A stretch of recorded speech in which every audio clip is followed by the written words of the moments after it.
Stealth.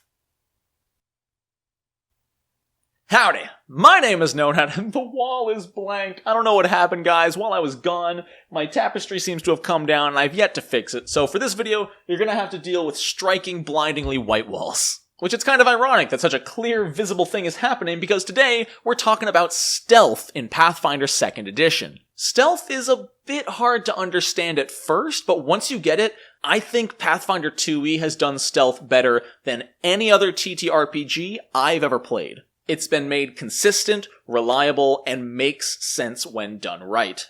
But let's get down to it. Stealth is... Matthew Lillard? Hollywood actor turned TTRPG product creator and co-owner of Beadle Grimm's?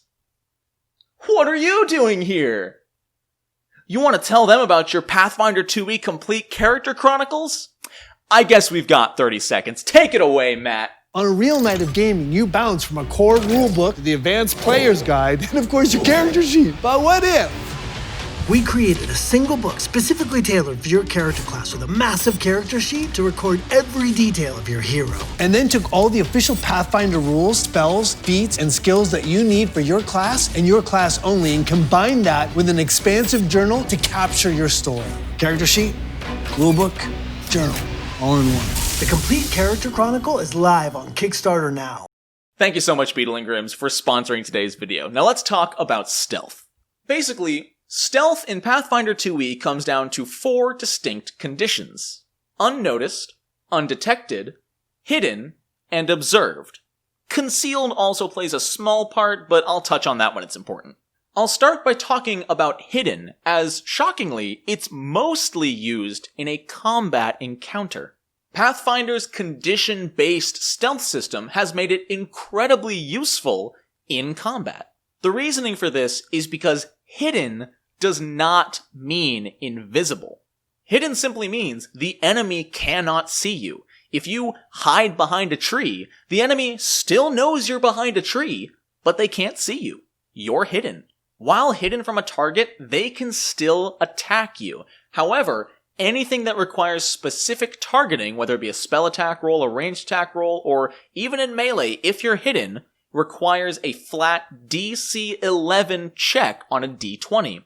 Should they roll lower than an 11, they don't even get to make their attack roll. They miss completely and lose the entire action. Even better than this is making an attack against any creature from which you are currently hidden. You treat that target as flat-footed. For example, if a rogue has successfully hidden behind a tree and pops out and shoots with their short bow, well, the target is flat-footed against that attack. So this means on your turn, you can roll stealth, hide, pop out and make a strike action, and immediately roll stealth again to hide once more. Now, there are some rules you need to follow in order to do this successfully. First off, you cannot just hide anywhere. You can't be standing in the middle of an empty road and roll stealth. Doesn't work that way. You must be behind normal or greater cover in order to take the hide action. The only way you can hide without cover is if you are somehow concealed from your target. For example, if your target is dazzled, then all other creatures are considered concealed from them. Because you're already concealed, you can hide anywhere around the target, and should your stealth check pass their perception DC, you will be considered hidden from that target. Speaking of which, you always need to, obviously, pass your stealth check in order to gain the hidden condition. While this is normally a secret roll by the GM, my table has always played it as a live roll in combat. Like I said, the DC for this stealth check is always the perception DC of every creature around you. So if you're facing things with different perceptions, it's very possible you'll be hidden from one thing, but observed by another, if it has a higher perception check. It's also very important to keep in mind that any bonus to armor class you get from your cover is also added to your stealth check. What this means is for 2 actions, you can use the take cover action to gain greater cover, and then gain a +4 to your hide check. Now, there are also specific stipulations to remaining hidden. First off, the only actions you can take while remaining hidden are another hide check, a sneak action, or the step action. Additionally, with the step and sneak action, should you end either of those 2 actions outside of cover, you will immediately become observed. What this means is that if 2 pieces of cover are farther than a single sneak action can take you, you will not remain hidden when you get there.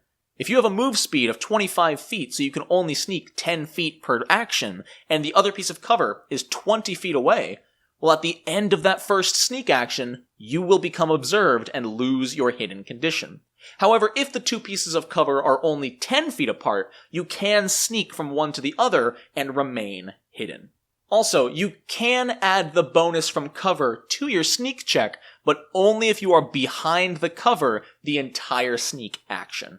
Now, should you fail any of these checks, you gain the observed condition. There's nothing special about this. This is just the default state of being most creatures are in during an encounter. If you're not hidden, you are always observed. The final 2 conditions I'd like to talk about are unnoticed and undetected. Now, 90% of the time, these 2 work the exact same way. The only difference is that unnoticed has 0 idea you are even in the vicinity. Undetected means they know something's going on, but they don't know where you are. That's the big difference between undetected and hidden. If you're hidden, they know where you are, they just can't see you. If you're undetected, they have no clue where you might be.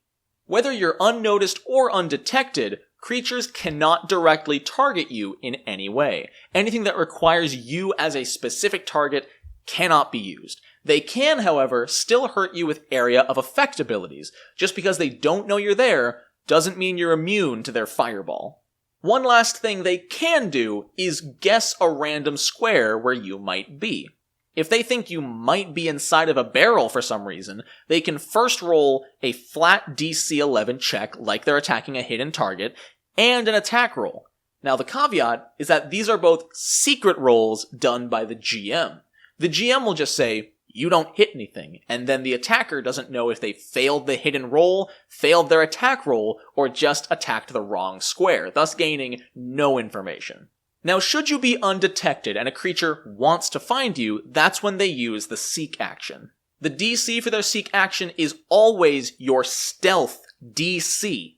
It's important to note that this check is not against what you rolled for stealth. It is always against 10 plus your stealth bonus. This is an important distinction, as just because you rolled a 30 to hide does not mean it's a DC 30 to find you.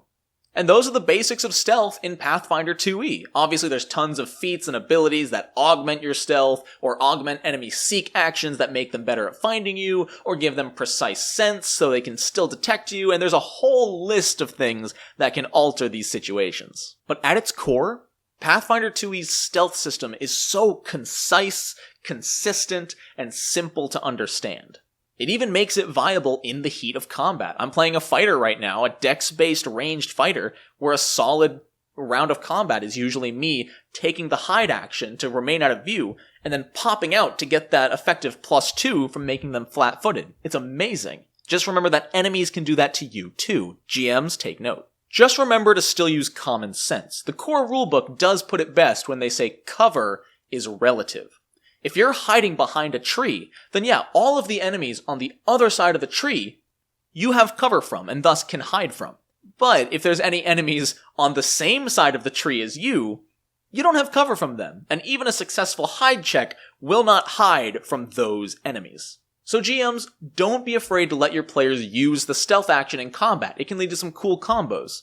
Just keep in mind that the enemies still know where the player character is, and it's one simple move action to walk around the cover and get rid of that hidden condition completely. Thanks so much for watching, guys. I hope I was able to clear it up. A huge shout out to BAM! My patrons, and BAM! Beadle and Grimm's for sponsoring the channel. Seriously, guys, links in the description to check out both the Beadle and Grimm's website as well as the Complete Character Chronicles Kickstarter. I hope you all have a wonderful rest of your day, and until next time, no nat ones.